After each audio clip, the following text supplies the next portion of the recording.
Hello welcome back to my channel MS world. ముందుగా video start చేసినట్టయితే like చేయండి, share చేసి సబ్స్క్రైబ్ చేసుకోవడం అస్సలు మర్చిపోదు.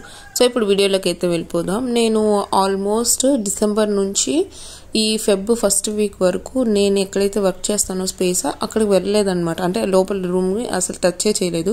ఎందుకంటే డిసెంబర్ నుంచి జనవరి వరకు నేను హైదరాబాద్ వెళ్ళిపోయాను. అండ్ రిటర్న్ బ్యాక్ వచ్చిన తర్వాత ఏంటంటే మా తాతయ్య చనిపోయారు అనమాట.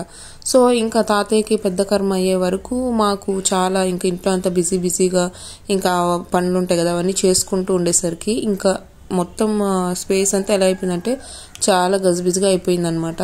అండ్ ఇలాగా మొత్తం రూమ్ అంతా అంటే ముందు నేను ఎలా అయితే పెట్టి వెళ్ళానో సో అట్లనే ఇంకా పనులు ఉండేసరికి ఇంకా మిగిలినవన్నీ కానీ కింద ఉన్నవన్నీ తీసి పైన పెట్టేసి అట్లాగా చాలా వర్స్ట్గా ఉండిపోయింది అనమాట. ఇంక సరే అని చెప్పి ఇప్పుడు ఏంటంటే ఇంకా బ్యాక్ టు వర్క్. సో ఇంకా వర్క్ అయితే స్టార్ట్ చేయాలి. అదిగాక ఏంటంటే ఇన్స్టాలో మనం సింగిల్ డే మిస్ అయినా కానీ సరే ఇంకా మనకి మన ప్రొఫైల్ రీచ్ అనేది తగ్గిపోద్ది. ఇంకా ఎంత కష్టపడినా వేస్ట్ అనమాట. సో అలాంటిది నేను ఆల్మోస్ట్ ఒక 1.5 month గ్యాప్ తీసుకునేసరికి నాకు వ్యాలంటైన్స్ డేకి to be frank last 3 years అయితే ఆల్మోస్ట్ ఒక 20 to 30 ఆర్డర్స్ వచ్చేవి. ఈసారి అట్లీస్ట్ సింగిల్ ఆర్డర్ రాలేదన్నమాట నాకు.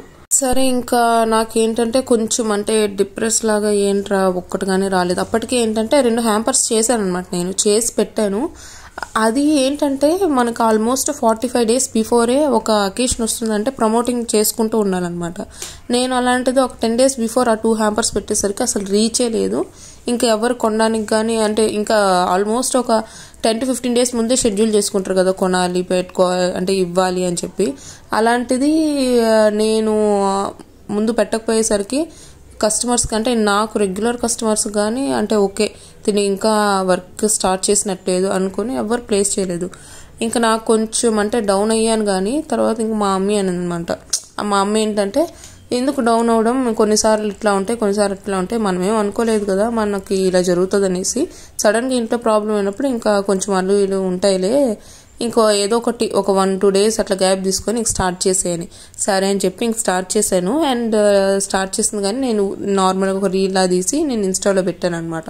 సో ఇంకా ఇప్పుడు ఏంటంటే నేను ఆల్మోస్ట్ ఒక 3 videos ఏమో ఫ్యామిలీ వ్లాగ్స్ ఏదో పెట్టాను. నెక్స్ట్ ఇంకా అప్కమింగ్ ఏంటంటే ఒక 3-4 videos నా వర్క్ రిలేటెడ్ ఉంటే 1-2 videos నార్మల్ ఫ్యామిలీ వ్లాగ్స్ అయితే పెడతాను. సో ఫ్యామిలీ పెట్టకుండా అయితే ఉండను అనమాట.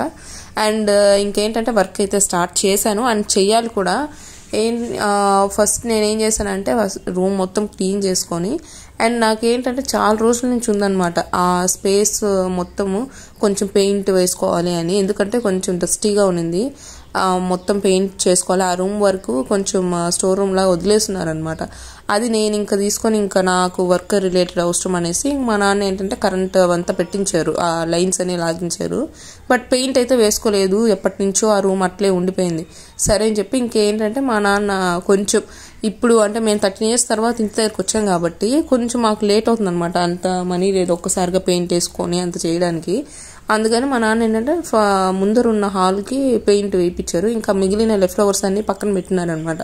ఇంకా నేను వచ్చాక ఫస్ట్ సరే ఇప్పుడు నేనేంటంటే ఫ్రెష్గా స్టార్ట్ చేద్దాం అని ఇంకా రూమ్ మేక్ ఓవర్ చేసుకుందాము అని ఇంకా మిగిలిపోయిన పెయింట్ ఉంటే సరైన ఆ పెయింట్ తీసుకొని ఇంకా నాకు అసలు అది ఎలా యూజ్ చేయాలో కానీ తెలీదు. ఇంక ఇంట్లో అడిగి మా మమ్మీ హెల్ప్ తీసుకొని విండో ఉందన్నమాట. సో విండోకి కానీ ఏంటంటే ఆ గ్రిల్ అనేది బాగా డస్ట్ అయిపోయింది. సరే అని చెప్పి దానికి ఎనామిల్ కలుపుకొని ఇంకా పెయింట్ ప్రాసెస్ ఉంటుంది కదా, సో ఆ ప్రాసెస్ అంతా మా మమ్మీ చెప్తా అంటే మొత్తం పెయింట్ అయితే వేసేసుకున్నాను. నేను అమ్మ కలిసి మొత్తం వేసుకున్నాం. బట్ ఏంటంటే కొన్ని ప్లేసెస్ మాత్రం, ఎందుకంటే అది లెఫ్ట్ ఓవర్ పెయింట్ కాబట్టి మొత్తానికి రాదు.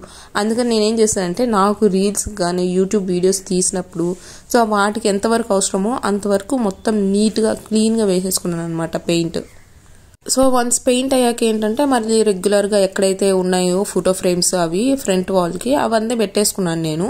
అండ్ విండోస్ దగ్గర మొత్తం ఇంతకుముందు బాక్సెస్ అవి ఇవి ఉన్నాయి, అవన్నీ తీసి ఒక సైడ్కి పెట్టేసుకొని ఇంకా నాకు బ్యాక్ సైడ్ వాల్కి ఏంటంటే మామూలుగా పేపర్ ఫ్రేమ్స్ చేస్తాం అనమాట. సో అవి చేశాను నేను. అంటే ఇప్పుడు ఫోటో ఫ్రేమ్స్ అంటే మన దగ్గర అట్లీస్ట్ ఒక బడ్జెట్ 500 to 1000 rupees ఉండాలి. సో నేనేంటంటే నార్మల్గా డై వీడియోస్ చేస్తాను కాబట్టి అలానే నేను పింట్రెస్ట్ సెర్చ్ చేసుకుంటే సో పింక్ అయితే మీరు purple are green teal colour ఉంటుంది కదా, సో ఆ కలర్స్తో మ్యాచ్ చేసుకుంటే బాగుంటుంది అని వచ్చిందనమాట. సరే అని చెప్పి ఇంక నేను ఏం చేశానంటే పింట్రెస్ట్లోనే సెర్చ్ చేశాను ఏ టైప్ అయితే బాగుంటుందని చెప్పి. తర్వాత ఏంటంటే నాకు ఈ డై ఫోటో ఫ్రేమ్స్ది ఐడియా వచ్చింది. ఇంకా నీట్గా ప్రింట్ తీసుకొని ఆ ఫ్రేమ్స్ అయితే రెడీ చేసుకొని నీట్గా వాటిని స్టిక్ చేసుకొని ఈ రిబ్బన్స్ కానీ ఇప్పుడు రీసెంట్గా ట్రెండ్ అవుతుంది అనమాట.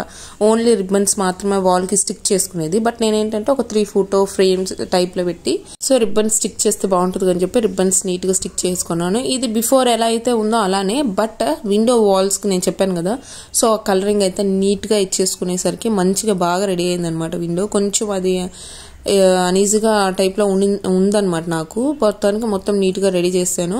అండ్ రూమ్లో ఏంటంటే ర్యాక్స్ లేవన్నమాట, సింగిల్ ర్యాక్ ఉంది. సో ఉన్న బాక్సెస్ అన్ని ఆ ర్యాక్లో పెట్టేసి కటన్తో క్లోజ్ చేశాను.